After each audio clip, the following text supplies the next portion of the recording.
أولا بسم الله الرحمن الرحيم. علي محمد البارقي، مدرب نادي الشهيد محافظة محايل، ومكلف بتدريب منتخب نجوم محايل في هذه الدورة، وفرصة طيبة أن نلتقي مع أخواننا في الجوز. يعطيك العافية. طيب، أول مشاركة في دورات الشهيد، ما هي انطباعاتكم في الدورة هذه؟ أولا حضورنا للدورة كان للسمعة الطيبة لهذه الدورة، وما يعني تركتها من انطباع طيب لدى أبناء المحافظات المجاورة. الهدف من المشاركة هو يعني التواصل بين محافظة محايل والجوز، وتوطيد العلاقة القوية بين المحافظتين. والحمد لله ما نراه الآن في هذه الدورة من تنظيم يعني أكثر مما سمعنا. حقيقة تنظيم رائع، لجنة متفاهمة، لجنة منظمة، تحكيم رائع، ملعب على مستوى عالي، وكل هذه الأمور تبشر بالخير ودلالة على الجهد المبذول من اللجنة المنظمة. طيب، السؤال الأخير، ما هو الموعود به من قبلكم لتمثيل يعني منطقة عسير في هذه البطولة؟ والله أنا كلفت بالإشراف على منتخب المحافظة، والهدف من المشاركة حقيقة هو البطولة. لم نأتي إلى الجوز للتنزه أو لكسب الخبرة، لا، فريقنا لديه من الخبرة الشيء الكثير. لدينا لعيبة في نادي الشهيد، لعيبة في نادي أبها، يملكون الخبرة الكافية. حضورنا البطولة هو وضع بصمة لمحافظة محايل، والعودة إن شاء الله تعالى بكأس البطولة. طيب، نظفر بتصريح كذا قبل اللقاء القادم.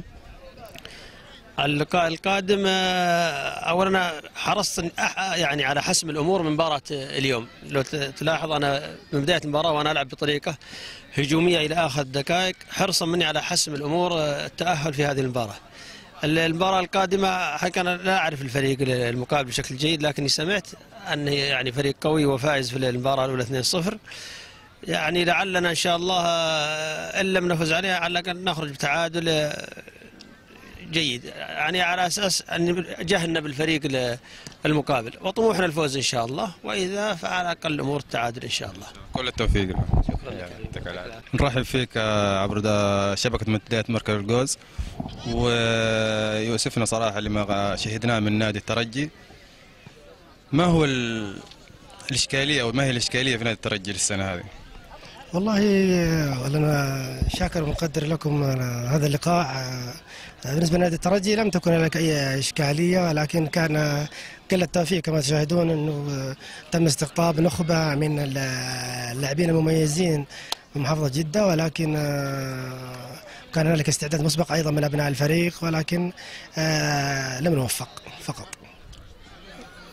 طبعا فريق الترجي سبق وأن لعب عن نهائي دورة الشهيد. هل هناك فجوة بين اللاعبين والمدرب؟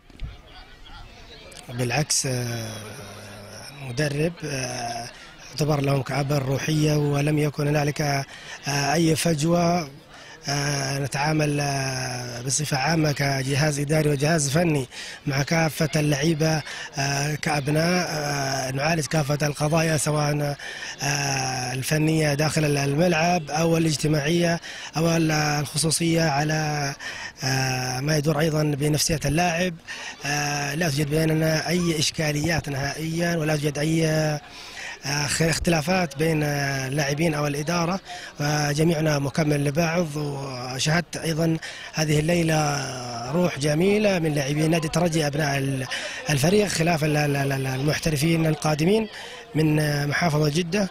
كان لك انسجام حتى مع اللاعبين أيضا المحترفين، كان لك أداء مميز، ولم يكن هنالك التوفيق، فهو ما أراده الله عز وجل.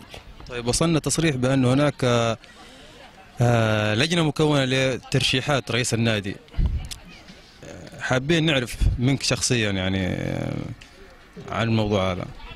طبعا رئاسة نادي الترجي بالنسبة لي تختلف عن أي رئاسة. بالنسبة للانتخابات أنا لي الآن في خدمة الفريق أكثر من 23 عام، وأنا في خدمة نادي الترجي ببني السحار.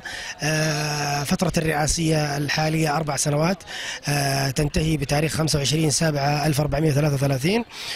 تم تشكيل هنالك فريق لانتخاب رئيس على أن يقدم ورقة عمل تتضمن ما سيقدمه لمسيرة النادي من جديد، وإن شاء الله أن تحظى بما يرجوه أبناء النادي منه.